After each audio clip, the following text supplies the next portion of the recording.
If you're going to Russia, but for some reason or another you're not planning on going to St. Petersburg, give me just one video to try and change your mind.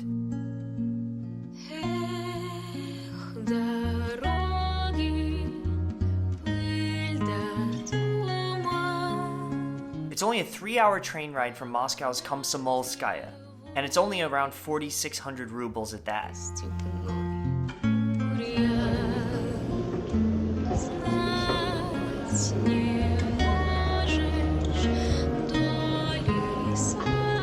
Since the trains go over 250 kilometers an hour, you'll get to see a ton of northern Russian territory in little to no time. The cabins are clean, they're spacious even for someone like me who's almost 190 centimeters tall. The train ticket is only around $60 for the rapid train, and that takes about 3 hours to get there, but there are both cheaper and slower options as well.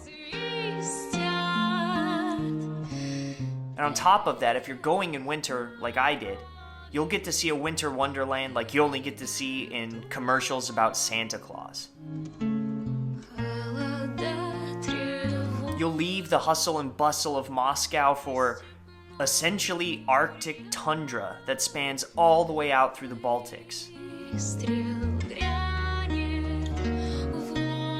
When I arrived at Moscovy Station, the main connecting station between Moscow and St. Petersburg, frankly, I was expecting the coldest weather I have ever experienced. I mean, it's above the Arctic Circle, after all.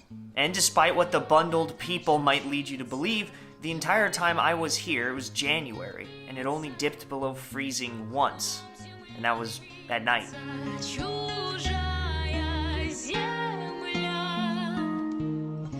Maybe it was luck, but if the cold is keeping you from going to St. Petersburg in the winter, I wouldn't let it. Since most of the world told you it's too cold and every Reddit post is telling you you'll die, frankly, there's no lines at restaurants. There's no waits at any of the museums because all the tourists are too scared. Fortune favors the brave, I guess.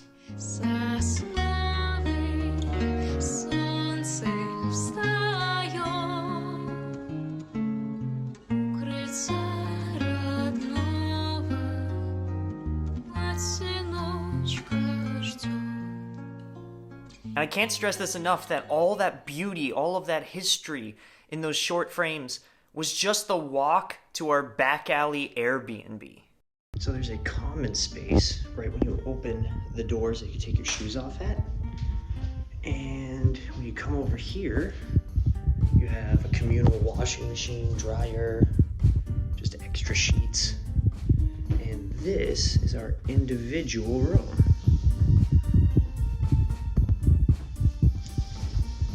Be quiet till I close my door. The bathroom's right there. Mirror. And this is all she wrote. Just a little room. Has just about everything you need. It's a kitchenette. I think it did come, with a flat top, small little fridge and freezer. TV for YouTube videos. A nice, I guess a king-size bed. I don't know, queen maybe? Who knows? Inside of here, just some extra space for storage. I don't think there's anything up there. The windows are kind of hilarious. They go out to basically just kind of a crazy looking alleyway. Not very pretty, but definitely St. Petersburg. And then I'll show you the bathroom. The bathroom, basic toilet, shower with a cool waterfall thing. I think something that heats your towel. This is a heated floor and a pretty freaking big water tank. So really, that's all she wrote. And we got this guy for 5 days, I think, plus 2 days of travel on each side for $80 US. All in all, pretty inexpensive for the city of Dostoevsky. After we left our Airbnb, we walked down the historic Nevski Avenue to our first real tourist site, the Our Lady of Kazan Cathedral. If you've ever been to Italy or to Rome, you've probably seen something similar to this. This cathedral is actually an exact replica of Saint Peter's Basilica in Rome, but it was built by the Russian Orthodox here in 1811. It's named after the Kazan Mother icon, one of the most venerated icons of Russian Orthodoxy. In its day, the cathedral was seen as a victory statement over Napoleon.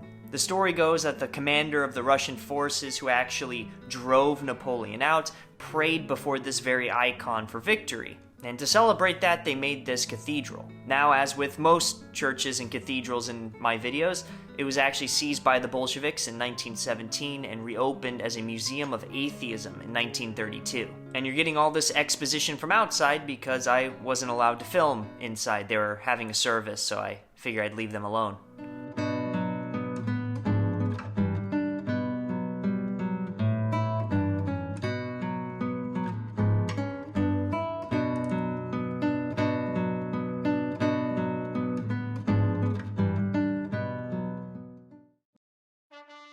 It was getting late and we didn't really want to go home after that, so we decided to quickly jump over to one of St. Peter's most iconic locations, the Winter Palace of the royal family.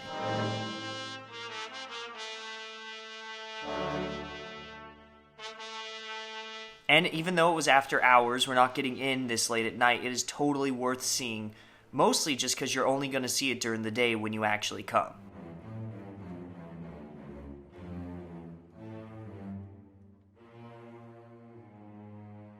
Founded in 1764 by Catherine the Great, the granddaughter of Peter, the namesake of the city. This is a towering homage to French palaces that is so large and so full of art and culture that if you simply spent 1 minute on each individual piece of art here, it would take you 8 years to see every piece.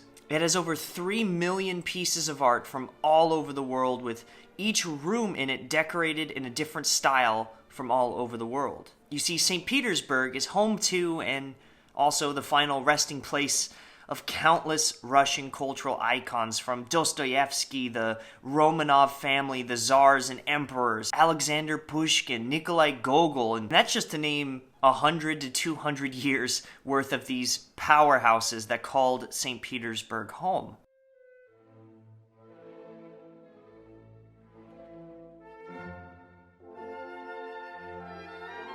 You see, the entire city was founded by Peter the Great, the city's namesake, in 1703. In fact, this was all empty swampland as far as the eye can see. It was called the City on Black Dirt. Peter was a czar, and he decided to declare himself emperor, frankly, because he was so inspired by Europe. He had a great respect from his youth for European culture, and even instituted a beard tax for anyone who refused to shave their traditional Russian beards to try and make Russia feel more European. That's why the Hermitage, this Winter Palace, and a lot of the areas around downtown St. Petersburg look so European. You can thank Peter.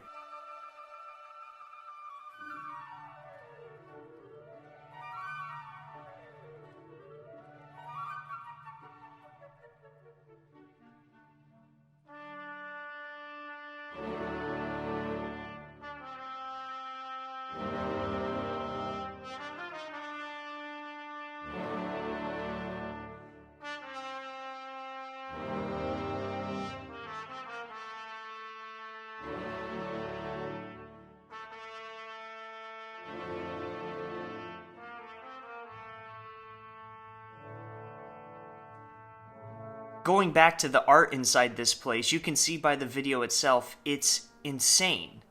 Most of the art here, in fact, was collected by Catherine herself after buying a massive art collection from some traveling German merchant. To think that one person bought almost all of this.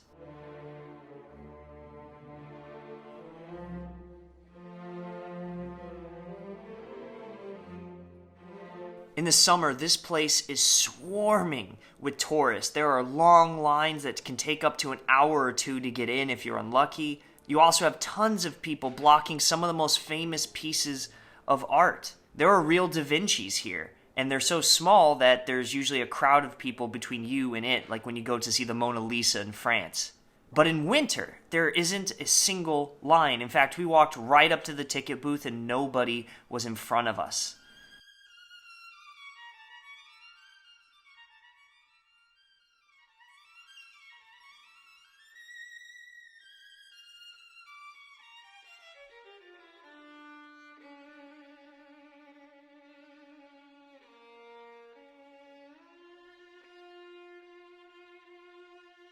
And as you're going to be able to tell from all these montages, it was clear views all around us for all the most amazing pieces. It's a fun fact, actually. Have you ever seen that Disney movie Anastasia? Do you remember the ballroom scene? Well, yeah, that place is real. That's this place.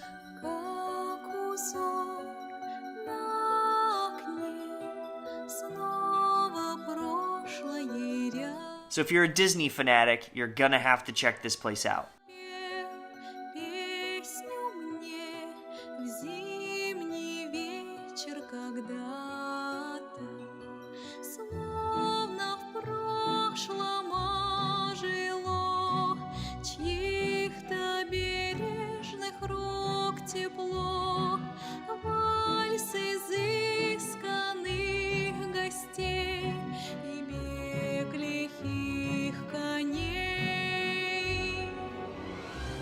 Now, I could go over every single room and its significance and meaning in the Winter Palace, but better let the Winter Palace speak for itself.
And all of this history, this culture, these icons, it's for less than $15. I will give you one last tip before I move on, though. Make sure to plan an entire single day here. Like I said earlier, if you spent just 1 minute on every single piece in here, it would take you 8 years to see it all, and you just can't possibly do that.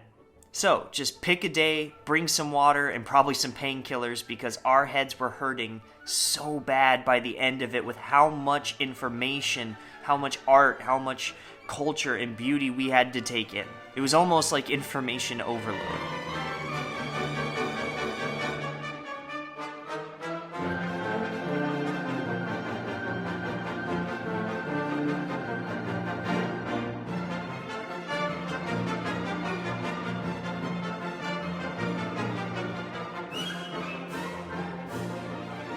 And frankly, it was truly one of the most beautiful, magnificent palaces I've ever seen, and that probably exists in the entire world.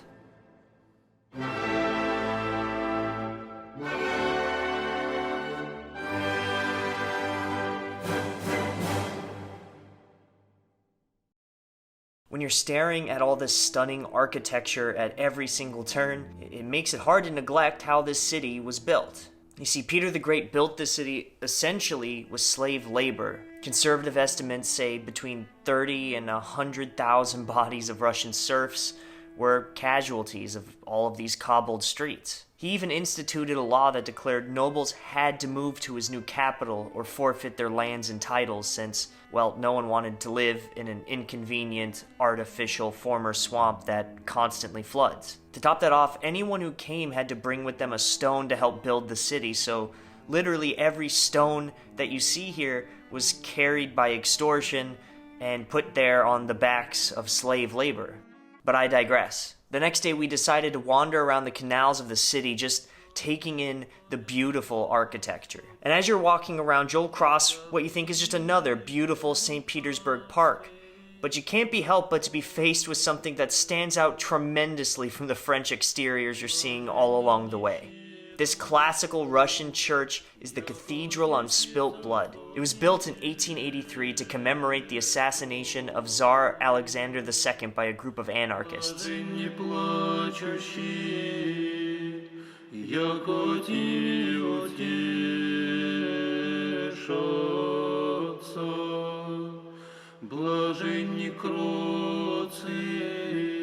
When you walk here, you'll notice that the cathedral's actually pushed out into the street and it blocks traffic, and that's because they wanted to preserve the exact spot of the explosion, hence the cathedral sticking out like a sore thumb. But just look at this interior.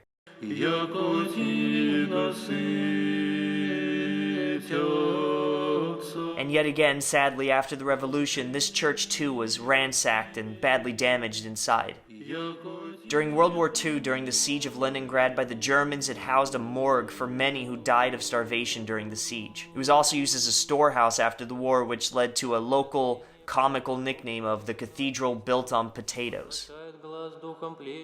One of the cool things about Orthodox Christianity is their theology of iconography. You see, these things on the walls, these mosaics, these paintings, these aren't merely images. They're actually, in a mysterious way, connecting the viewer to the real person in the image.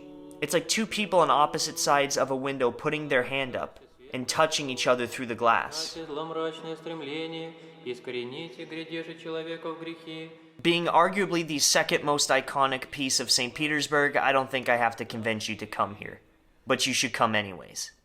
Once you've been there, it's only a hop, skip, and a jump over to another iconic monument of St. Petersburg, St. Isaac's Cathedral. Being the largest cathedral in St. Petersburg, you're gonna need a neck brace after you've been here, trust me.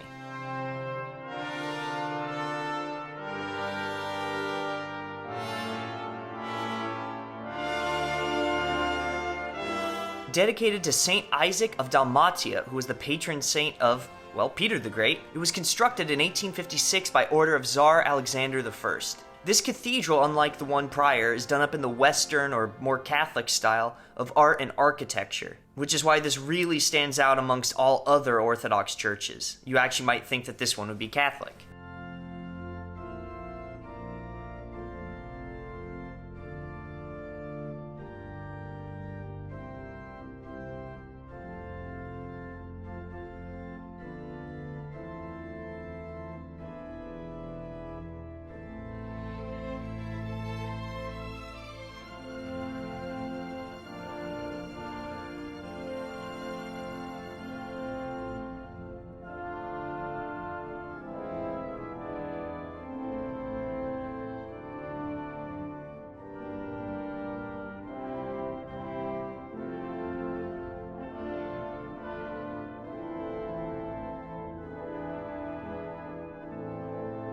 A really cool feature is the malachite green pillars that are all over this place. It's very distinct, and they're made with single giant slabs of malachite mined from the Ural Mountains. Russia and malachite actually have a really long history. There's an old fairy tale about the mistress of the Copper Mountain that comes from this area where there were miners of not only copper, but malachite and other precious gemstones.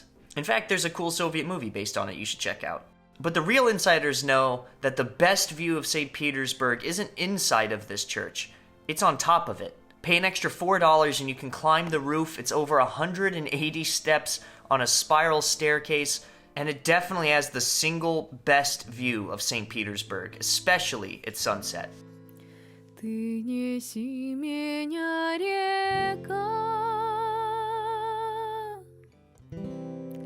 за крутые берега, где поля, мои поля, где леса, мои леса.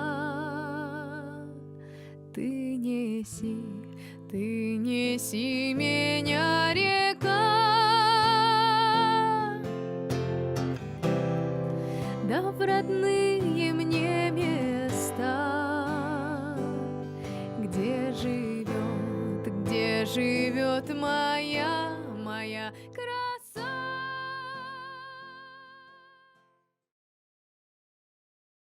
My final day of excursions through St. Petersburg sadly ended too short. I didn't get time to see the Peterhof or Dostoevsky or Tchaikovsky's graves. But I finished on as high of a note I could. I went to see Hare's Island. The island, which is supposed to be called that due to a funny story with Peter the Great and some rabbits on this little half island. I don't know if that's true, but you certainly can't doubt the rabbit presence here.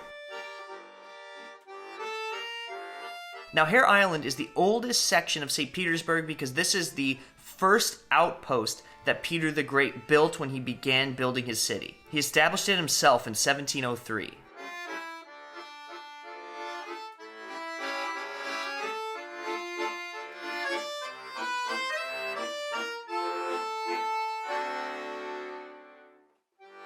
And the most prominent site that you'll see here, you really can't miss it, is the Cathedral of St. Peter and Paul. St. Peter and Paul Cathedral was built by Peter the Great between 1712 and 1733. It has the largest bell tower of any Orthodox church in the world at over 123 meters tall. And since its bell tower is technically connected to the cathedral, some even consider this the tallest Orthodox church in the world. And once you go inside, you'll see what I mean. Besides the Catherine the Great cat running around, laying in state inside this cathedral is not only Peter and Catherine the Great, who are two of the largest and most arguably important Russian figures of history, but it is the final resting place of Tsar Nicholas II, the last true Tsar of Russia, his family, and any of his attendants that were there at their execution at the hand of the Bolsheviks in 1918.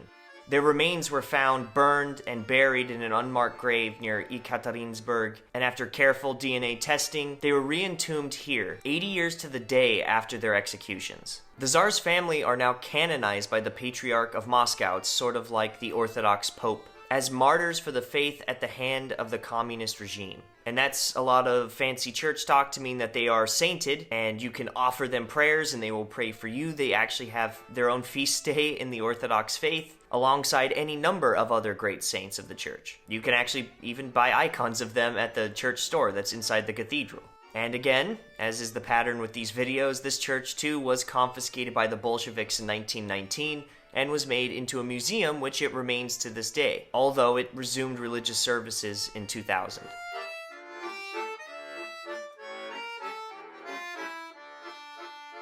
The Trubetskoy Prison was built in 1870 to house high-level political prisoners of the Tsarist regime. But when the Bolsheviks came to power, its utility didn't exactly end.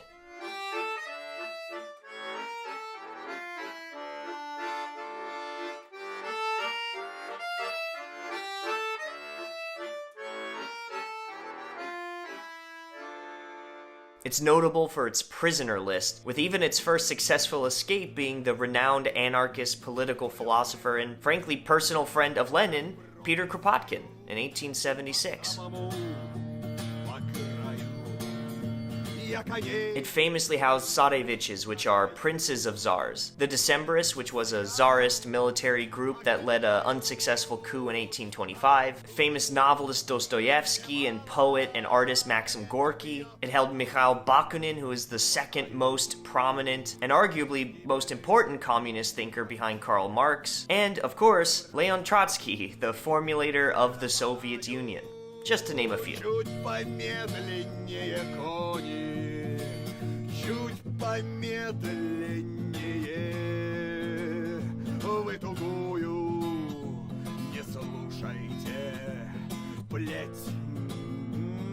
The general public recently became aware of what this island was used for during Stalin's Red Terror, beyond being a symbol of anti-Tsarist Russia, and that was for mass burials of dissidents. They're expecting the casualties to be between hundreds to possibly thousands of people, but only time and careful excavation will reveal the true extent of the atrocities of this island.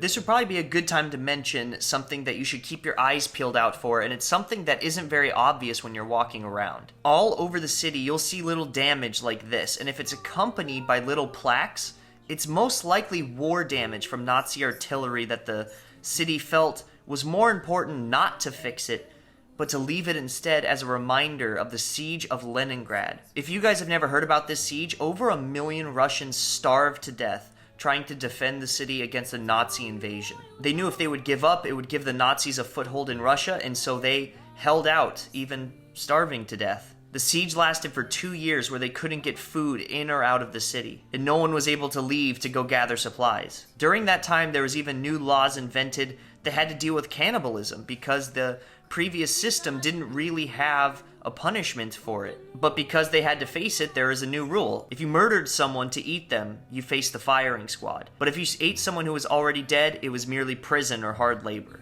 To this day, you'll see many Russians refuse to throw bread away, out of a sign of respect for those who starved during that siege. The final place that we got to visit, which was really important for me because I'm a massive Dostoevsky fan, his house that he famously lived in and died in is in Saint Petersburg, and it's a museum now.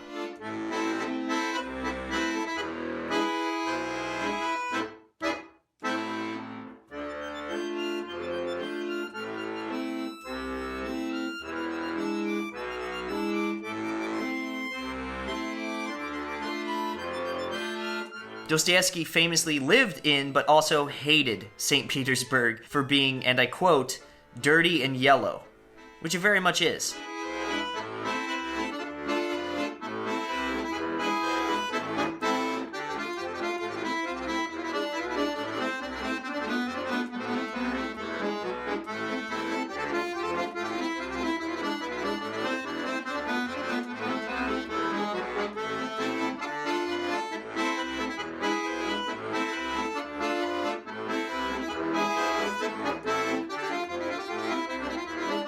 It only costs a couple bucks to visit, and if you're a fan of Crime and Punishment or The Idiot or any of his wonderful novels, this is a must-see. All in all, St. Petersburg is a beautiful mix of a city. It's artificial, but it's historical too. The idea of a tyrant that became so precious to the subjects of his country to this very day, it's very odd, at least to an outsider. This city has faced so much tragedy after tragedy, but it stands defiant against all of that in this spirit of weird, creative hopefulness. That's the best way I can put it. My friend I was with when I was traveling here, she's a Russian, and she actually commented that while they were here, they noticed how in Moscow no one just walks around to look at how beautiful their city is. But in St. Petersburg, you can kind of feel how different the attitude is than Moscow. People smile, they're cheery, they're youthful. That is a feeling that you often never really get to see in Moscow.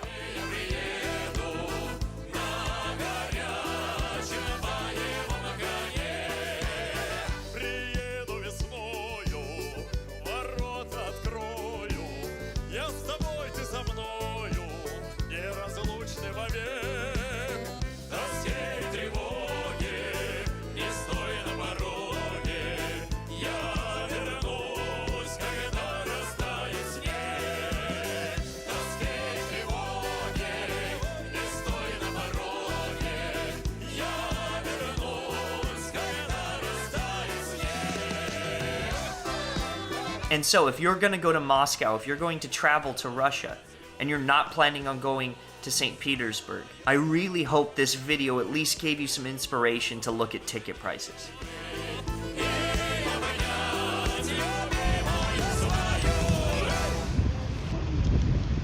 That's going in the video.